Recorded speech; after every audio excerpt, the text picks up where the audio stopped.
Hello friends, SP Shukla educate channel पे मैं ब्रिजेश पाठक sir आप सभी लोगों का स्वागत करता हूं। दोस्तों, इसके पहले हम पिछले क्लास में पीजीटी प्रवक्ता शिक्षा शास्त्र का हम लोग सिलेबस का डिस्कशन कर चुके थे।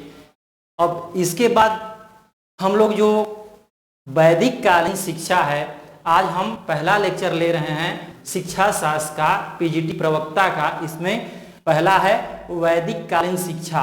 तो दोस्त, इसमें देखेंगे कि वैदिक कालीन शिक्षा में उस समय की शिक्षा व्यवस्था क्या थी, उस समय शिक्षा का उद्देश्य क्या था, शिक्षा के उद्देश्य के बाद उस समय का पाठ्यक्रम कैसा था, गुरुकुल में प्रवेश के नियम क्या थे, गुरुकुल में प्रवेश के नियम क्या थे। साथ ही साथ दोस्तों ये भी देखेंगे कि उस समय का पाठ्यक्रम क्या था, उस समय कौन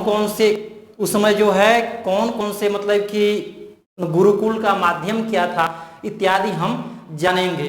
तो दोस्तों, सबसे पहले हम चलते हैं यहाँ पर कि जो है वैदिक कालीन शिक्षा का जो मुख्य रूप से उस समय की जो शिक्षा थी, वैदिक कालीन शिक्षा जो थी वो मुख्य रूप से वेदों पर आधारित थी। यानी जो उस समय की शिक्षा थी वेदों पर आधारित थी, यानी वेद से जो भी ज्ञान दिया जाता था, जो भी गुरु लोग गुरुकुल में शिक्षा देते थे, वो शिक्षा आपकी वेदों पर आधारित थी।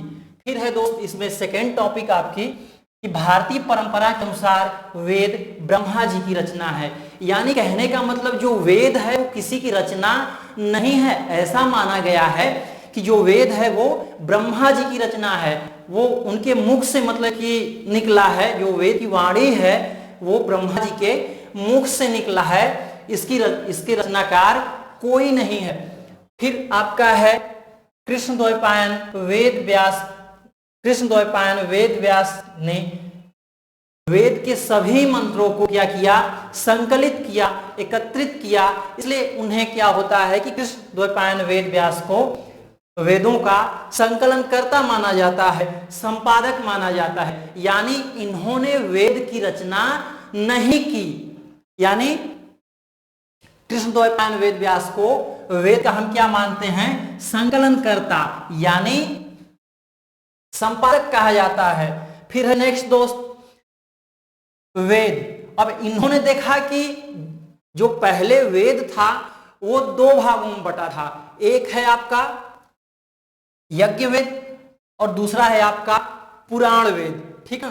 तो इन्होंने क्या कि जो पुराना वेद है, सबसे प्राचीन वेद है यज्ञ वेद और पुराण वेद, दो वेद थे।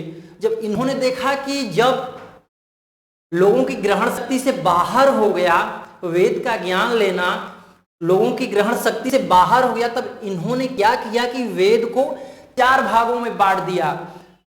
वेद को इन्होंने क्या किया, चार भागों में बांट दिया।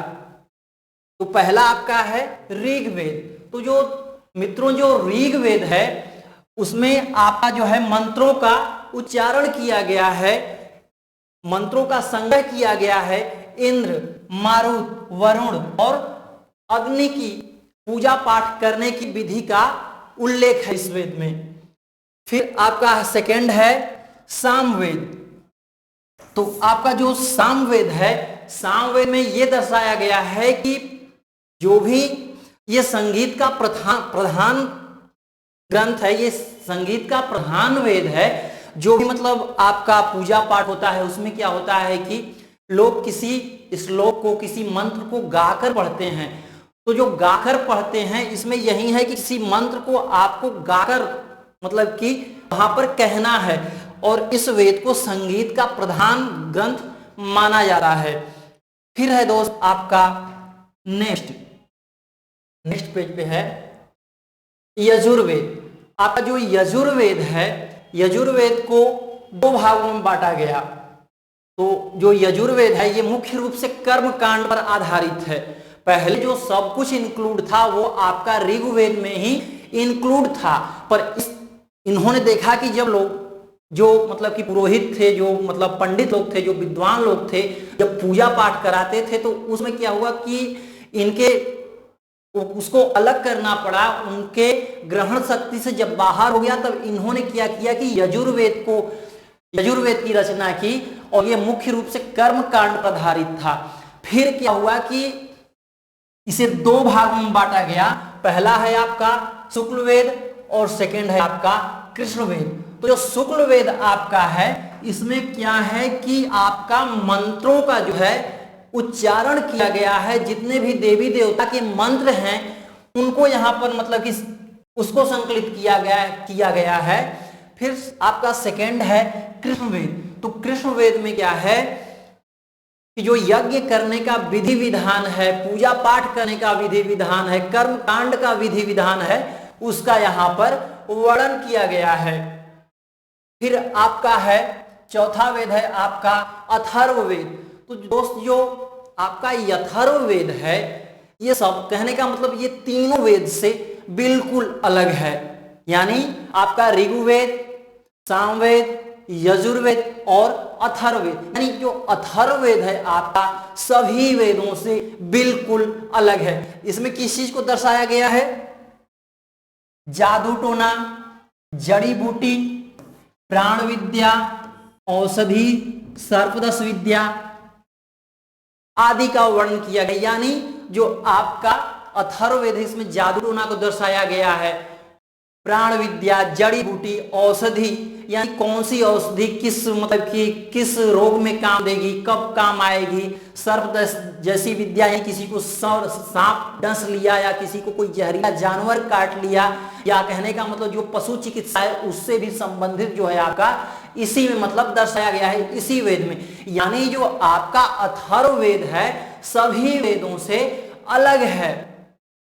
नेक्स्ट है दोस्त कि शिक्षा जो है अल्टेकर के अनुसार, जो शिक्षा का अर्थ अल्टेकर ने क्या कहा है, तो इन्होंने कहा कि शिक्षा प्रकाश का वह स्रोत है जो जीवन के विभिन्न क्षेत्रों से हमारा पथ प्रदर्शन करती है। यानी हमारे जीवन में जो भी समस्याएं आती हैं उसका क्या करती है, समाधान करती है शिक्षा, और हमें एक उचित मार्ग पे ले जाती है, जिससे हमारे जीवन में जो भी अंधकार है, जो भी कष्ट है, इसका सामना करना पड़ रहा है, उससे क्या होती है कि शिक्षा हमें क्या करती है कि पथ प्रदर्शन करती है।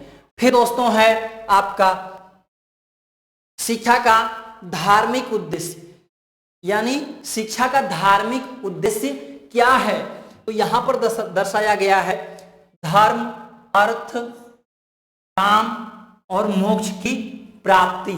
यानी धर्म का मतलब है कि क्या कहा गया है कि अगर आप अपने धर्म की रक्षा नहीं करते हैं तो धर्म आपको स्वयं नष्ट कर देगा। तो इसलिए दोस्त कहने का मतलब है कि एक इंसान जो है, इंसान के अंदर इंसानियत होनी चाहिए, और मानव का धर्म क्या है, मानवता है। तो दोस्तों इसलिए कहने का मतलब जो शिक्षा का जो उद्देश्य है धर्म, यानी धार्मिक उद्देश्य, हमें अपने धर्म से बिल्कुल विपरीत नहीं जाना है। एक इंसान का धर्म क्या है, इंसानियत। मानव का धर्म क्या है, मानवता। तो दोस्तों इसलिए क्या है कि आपको अपने धर्म की, आपका जो धर्म है जिसके प्रति आपको जो भूमिका निभाना है आप उसी की भूमिका निभाइए। फिर हम आते हैं सेकंड पर, अर्थ, यानी अर्थ का मुख्य रूप से है अर्थोपार्जन से। जैसा कि कहा गया है आज के समय में अर्थोपार्जन यानी जो शिक्षा है आपका क्या करती है, आपको जीविकोपार्जन हेतु आपको मतलब कि योग्य बनाती है। आप क्या करते हैं, आप कोई भी शिक्षा कहने का मतलब ग्रहण करते हैं या कोई भी ट्रेनिंग लेते हैं तो उससे क्या करते हैं, आप कुछ 2 रुपए से जो जितना भी है आप क्या करते हैं, पैसे कमाते हैं, उससे क्या करते हैं, आप जीविकोपार्जन करते हैं। यानी आपको वहां पर क्या करना है दोस्तों, यानी अर्थ यानी अर्थोपार्जन।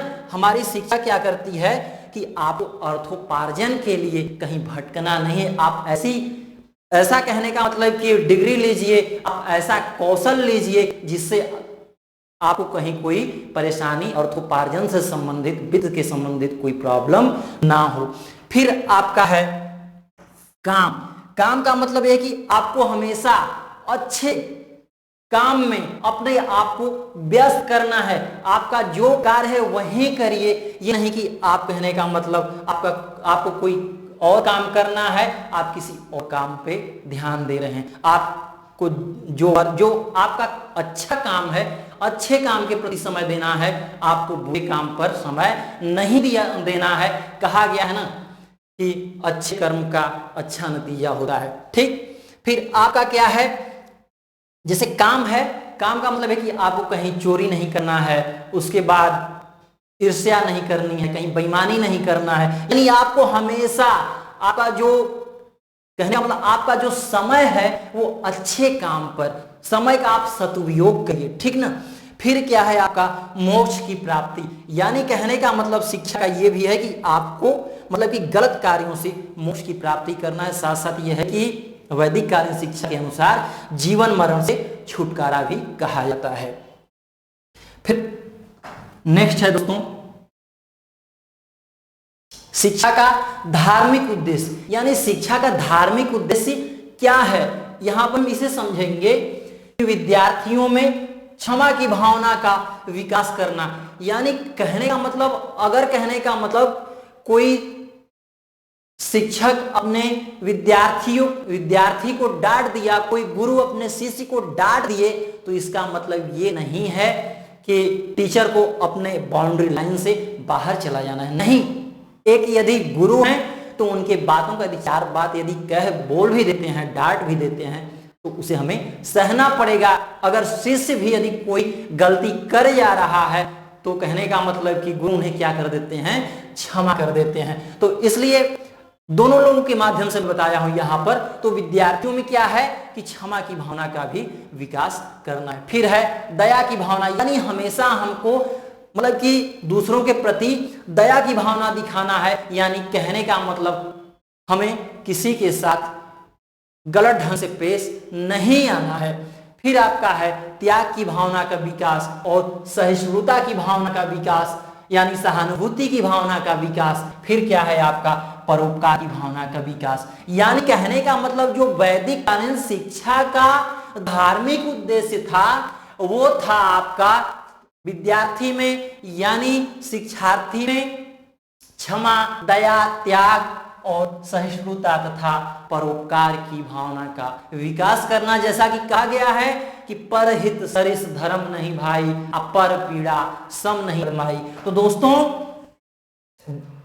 जो वैदिक कालीन शिक्षा है उसका धार्मिक उद्देश्य लोगों में क्षमा, दया, त्याग, सहिष्णुता की भावना का विकास करना। फिर है दोस्तों उस समय यह भी पेपर में आ रहा है कि कौन सा संस्कार किससे संबंधित था। समापवर्तन संस्कार, कभी कभी एग्जाम में पूछ देता है कि समापवर्तन संस्कार किससे संबंधित है। तो यहां पर कुछ मतलब फिर पूछ देता है कि वेदारंभ संस्कार कब शुरू होता है, किस वर्ष की अवस्था में होता है। फिर कहने का मतलब यहां पर जो हिंदू धर्म में जो विद्या से संबंधित संस्कार हैं यहां पर दर्शाया गया है। इसके बाद जो टोटल संस्कार हैं हिंदू धर्म में 16 संस्कार हैं, पर यहां पर हमने केवल उसी को लिया है, यहां पर हमने उसी संस्कार को लिया है जो कि आपका शिक्षा से संबंधित है, यानी विद्या ग्रहण करने से संबंधित है। तो दोस्तों सबसे पहले हम आते हैं विद्यारंभ संस्कार।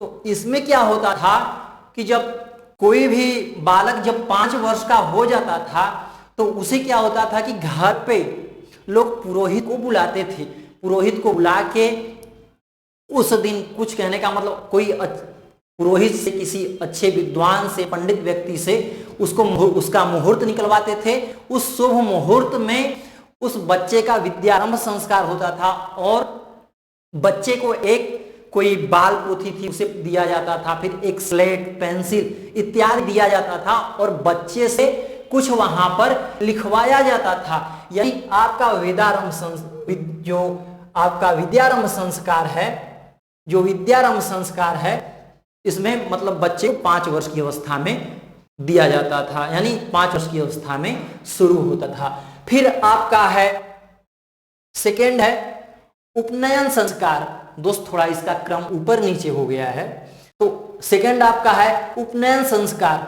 जब कहने का मतलब कोई भी विद्यार्थी, कोई भी शिष्य को शिक्षा ग्रहण करना पड़ता था तो उपनयन संस्कार से होता था। यह संस्कार कहने का मतलब कि इस संस्कार में विद्यार्थी को अपने घर से, उपनयन का मतलब है कि गुरु के समीप ले जाना, यानी बच्चे को कहाँ ले जाया जाता था, गुरु के पास, गुरुकुल में ले जाया जाता था।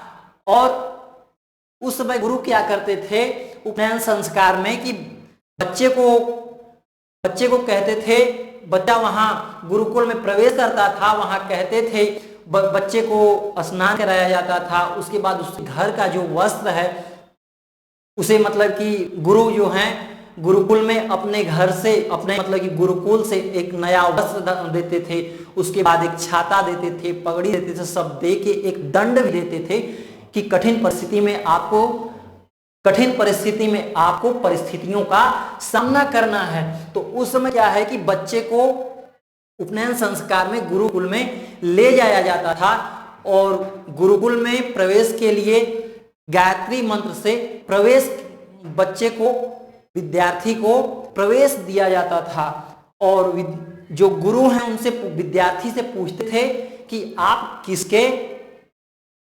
किसके ब्रह्मचारी हो, कस्य ब्रह्मचारी यसी, यानी आप किसके ब्रह्मचारी हो। तो शिष्य क्या करता था, गुरु को कह के कि मैं आपका ब्रह्मचारी हूं, यानी मैं आपका शिष्य हूं, कह के अपने आप को गुरु को शिष्य सौंप देता था। तब गुरु क्या करते थे कि जो आपका गुरु का दाहिना हाथ, अपने दाहिने हाथ को बच्चे के हृदय पर स्पर्श करते थे और कहते थे कि तुम अग्नि, वरुण, इंद्र और मारुत के शिष्य हो, कह के ईश्वर से प्रार्थना करते थे कि मेरे में और मेरे शिष्य में किसी भी प्रकार का, मतलब कि कोई भी गलत भावना का विकास ना हो।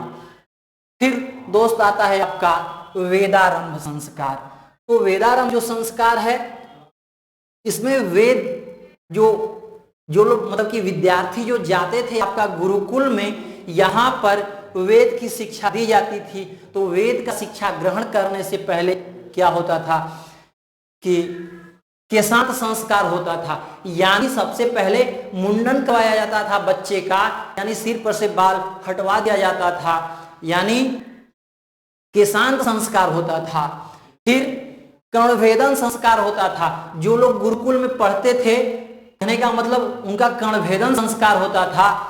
फिर आपका है यज्ञोपवीत संस्कार, जिसे वर्तमान संस्कार भी कहते हैं, यानी बच्चे को जनेऊ भी पहनाया जाता था उस समय।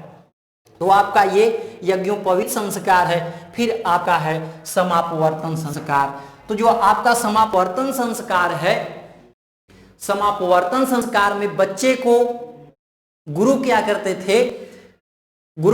थे कि बच्चे को अपने यहां से कपड़े, उसके बाद एक छाता और जो भी चीज था दे के विदा करते थे। और जो शिष्य था वो भी अपने गुरु को अपने यथावत दक्षिणा देता था। फिर है आपका कि शिक्षा को कितने नामों से जाना जाता है, यानी कभी कभी पूछ देता है कि आपका वैदिक काल में, जो वैदिक काल है उस समय में शिक्षक को किन किन नामों से जाना जाता है। तो दोस्तों पहला है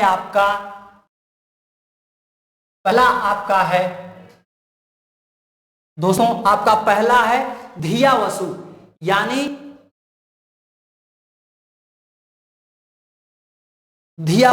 यानी धिया वसु का मतलब है कि जिसकी बुद्धि ही धन है, यानी कहने का मतलब कि उस गुरु के पास सारा धन उनका बुद्धि था, ज्ञान ही था।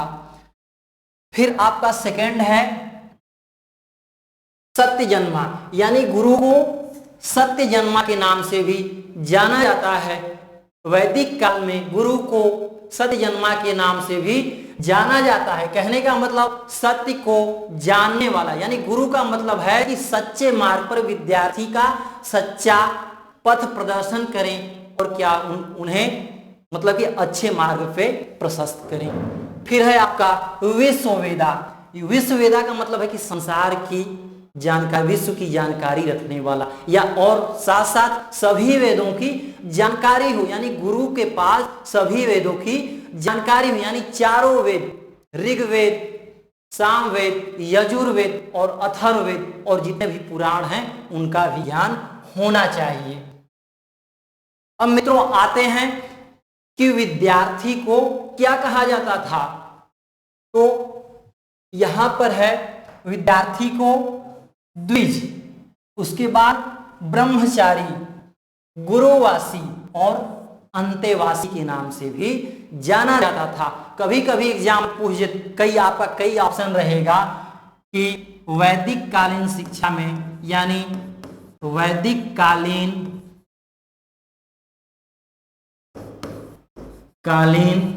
शिक्षा में विद्यार्थी को किन किन नामों से जाना जाता था। तो इसमें कई नाम दे देगा, जिसमें एक ऑप्शन आपका रहेगा ब्रह्मचारी या द्विज भी रहेगा। तो इसमें आपका जो ऑप्शन सही रहेगा उस पर आप क्या करेंगे, टिक करेंगे। फिर आपका नेक्स्ट है कि गुरुकुल में प्रवेश के नियम क्या थे। तो गुरुकुल में प्रवेश का जो नियम था ब्राह्मण के लिए, और ब्राह्मण का उस समय कार्य था शिक्षा देना, यानी जो लोग ब्राह्मण थे वो शिक्षा देने का कार्य करते थे। उनका गुरुकुल में जो प्रवेश का मतलब समय था, यानी जो उम्र था वो 8 वर्ष था। फिर क्षत्रिय, यानी जो क्षत्रिय का कार्य था, उनका काम था देश की रक्षा करना और अपने समाज की रक्षा करना, अपने धर्म की भी रक्षा करना। तो कहने का मतलब कि जो क्षत्रिय के लिए जो उम्र था उनके लिए 11 वर्ष था। गुरुकुल में प्रवेश के लिए जो उम्र था वो 8 वर्ष था। फिर आपका नेक्स्ट है वैश्य। जो वैश्य के लिए, जो वैश्य का मुख्य कार्य था व्यापार करना, यानी वैदिक कालीन शिक्षा में वैश्य का जो मुख्य कार्य था, वैदिक कालीन शिक्षा में जो मुख्य कार्य है वो आपका व्यापार करना था वैश्य को। और इनके गुरुकुल में प्रवेश के जो नियम थे, जो उम्र थी वो 12 वर्ष था। फिर आपका है शूद्र। तो शूद्र उस समय वैदिक कालीन शिक्षा में, यानी वैदिक कालीन शिक्षा को हम सबसे प्राचीनतम शिक्षा भी कहते हैं और ब्राह्मणीय शिक्षा के नाम से भी हम जानते हैं। तो उस समय जो था शूद्र का प्रवेश वर्जित था, यानी वैदिक कालीन शिक्षा में शूद्र को प्रवेश नहीं दिया जाता था। फिर आते हैं दोस्त नेक्स्ट पॉइंट पे, गुरुकुल। उस समय गुरुकुल कैसा था, यानी गुरुकुल की संरचना कैसी थी, कैसे कैसे गुरुकुल वहां उस समय में वैदिक काल में होते थे। तो आपका है पहला, जहां भाषा, यानी जिस गुरुकुल में भाषा की शिक्षा, साहित्य की शिक्षा और उच्च शिक्षा दी जाती थी उसे क्या कहा जाता था, टोल कहा जाता था। कभी कभी आपका एग्जाम में यह भी क्वेश्चन कर देगा कि जिस गुरुकुल में आपका भाषा, साहित्य और उच्च शिक्षा दी जाती थी उसे क्या कहा जाता है। तो मित्रों उसका सटीक आंसर क्या होगा, टोल। फिर आपका सेकेंड है, जिस गुरुकुल में, जिस संस्था में आपका साहित्य की शिक्षा, धर्म की शिक्षा, दर्शन की शिक्षा, नीति शास्त्र की शिक्षा दी जाती थी उसे क्या कहा जाता था, घटिका कहा जाता था।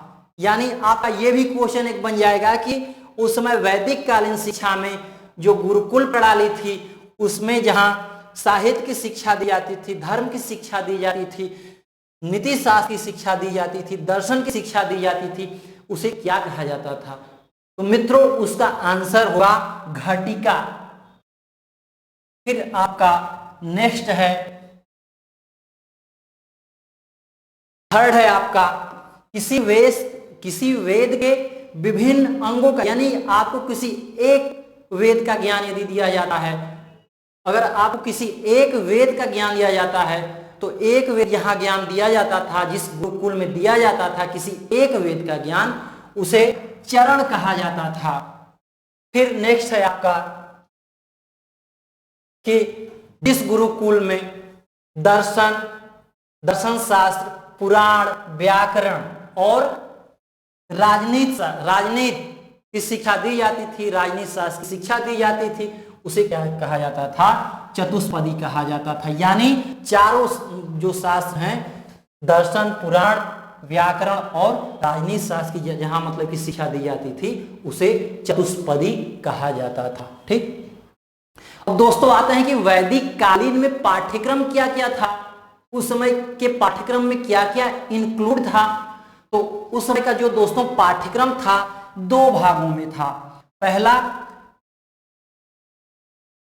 भौतिक पाठ्यक्रम और सेकंड क्या है आपका? आध्यात्मिक पाठ्यक्रम। तो आपका जो भौतिक पाठ्यक्रम है उसमें आपका इतिहास हो गया, भूगोल हो गया, गणित हो गया, उसके बाद जो नक्षत्र विज्ञान है, नक्षत्र शास्त्र हो गया, इन सब विषयों की जानकारी दी जाती थी, यानी भौतिक पाठ्यक्रम में। फिर आपका सेकंड है आध्यात्मिक पाठ्यक्रम। तो उस समय वैदिक कालीन शिक्षा में जो आध्यात्मिक पाठ्यक्रम था, उसमें वेद की शिक्षा, पुराण की शिक्षा, उपनिषद की शिक्षा, गीता, रामायण, महाभारत आदि, कहने का मतलब उस समय आपका आध्यात्मिक पाठ्यक्रम में आध्यात्मिक पाठ्यक्रम में इंक्लूड था, समन्वित था। फिर आपका नेक्स्ट है, उस समय शुल्क क्या था? जो आपका शुल्क है, शुल्क के रूप में गुरु दक्षिणा थी। कहने का मतलब शिष्य अपने स्वेच्छा से गुरु को कुछ भी दक्षिणा दे सकते थे। इसमें कोई बांध नहीं था कि गुरु आपसे यही चीज गुरु को चाहिए, नहीं। और आपको भी स्वेच्छा थी कि आप भी गुरु को भी, अपने गुरु को कुछ भी दक्षिणा में दे सकते हैं। फिर आपका है दोस्तों उस समय जो ऋण है, तीन ऋण, मतलब कि तीन ऋण है। एक है देव ऋण, ऋषि ऋण और पितृ ऋण। और उस समय जो आश्रम था, चार आश्रम, मतलब कि जो आश्रम है चार हैं। पहला है ब्रह्मचर्य आश्रम, सेकंड है गृहस्थ आश्रम, फिर थर्ड है वानप्रस्थ आश्रम और चौथा है संन्यास आश्रम। इसमें जो आश्रम है सबका मतलब कि जो समय था, समय सबका अलग अलग था। तो जो आपका ब्रह्मचर्य आश्रम है 25 वर्ष की अवस्था तक, फिर आपका जो है गृहस्थ आश्रम 25 से 50 वर्ष था, फिर जो वानप्रस्थ था 50 से 75 वर्ष, और जो आपका संन्यास आश्रम है उसके बाद। फिर अब आते हैं अगले पॉइंट पे कि जैसे जो लोग एक वेद के ज्ञाता थे उन्हें क्या कहा जाता था, जो लोग दो वेद के ज्ञाता थे उन्हें क्या कहा जाता था, और जो लोग तीन वेद के ज्ञाता थे उन्हें क्या कहा जाता था, और जो लोग चार वेद के ज्ञाता थे उन्हें हम क्या कहते थे। ठीक ना। तो दोस्तों कहने का मतलब जो आपका एक वेद का ज्ञाता है, यानी किसी एक वेद का ज्ञाता, एक वेद के ज्ञाता को स्नातक कहा जाता था। एक वेद के ज्ञाता को स्नातक कहा जाता था, और एक वेद की शिक्षा ग्रहण करने में 12 वर्ष लगते थे। एक वेद की शिक्षा ग्रहण करने में 12 वर्ष लगते थे। और दो वेद, जो लोग दो वेद के ज्ञाता थे, जिनको दो वेदों की जानकारी थी, उन्हें क्या कहते थे? वसु कहते थे। नहीं, जो लोग जो लोग दो वेद के ज्ञाता थे उन्हें हम वसु कहते थे। यानी दूसरे वेद की भी शिक्षा ग्रहण करने में 12 वर्ष लगता था। फिर आपका नेक्स्ट है, तीन वेद के ज्ञाता को रुद्र कहा जाता था। इस वेद का भी मतलब समय ग्रहण करने का समय 12 वर्ष था। फिर आपका जो लोग चार वेदों के ज्ञाता थे उन्हें आदित्य कहा जाता था। यानी एक वेद की शिक्षा ग्रहण करने में 12 वर्ष लगा था। यानी चार वेद का मतलब चारों वेद का ज्ञान ग्रहण करने में 48 वर्ष पूरा लग जाता था। फिर आपका नेक्स्ट है दोस्तों कि भाषा का माध्यम क्या था। तो उस समय जो वैदिक कालीन शिक्षा थी, जो ब्राह्मणीय शिक्षा थी, उस समय में क्या था कि जो भाषा का माध्यम था वो संस्कृत भाषा थी। यानी उस समय संस्कृत भाषा में ही शिक्षा दी जाती थी। फिर उस समय जो है आपका जो संस्था का स्वरूप है, उस समय गुरुकुल, आश्रम, चरण, उस समय जो संस्था का स्वरूप था, गुरुकुल था, आश्रम था और चरण था, परिषद था। फिर आपका है उसमें शिक्षा का जो केंद्र था, काशी था, प्रयाग था, कन्नौज था, तक्षशिला था। तो दोस्तों आज का लेक्चर यहीं पर समाप्त होता है। दोस्तों आप लोग ज्यादा से ज्यादा संख्या में एसपी शुक्ला एजुकेट चैनल से जुड़िए और आप इस चैनल को सब्सक्राइब कीजिए। और दोस्तों आप लोग जितना जल्दी से जल्दी तैयारी करेंगे, जितना जल्दी आप चैनल से जुड़ेंगे, जितना जल्दी सब्सक्राइब करेंगे, उतना जल्दी आपका जो कोर्स है समाप्त होगा। और दोस्तों आप इस नंबर पे कांटेक्ट कर सकते हैं 8953806857। तो दोस्तों आज की क्लास यहीं पे समाप्त होती है। धन्यवाद।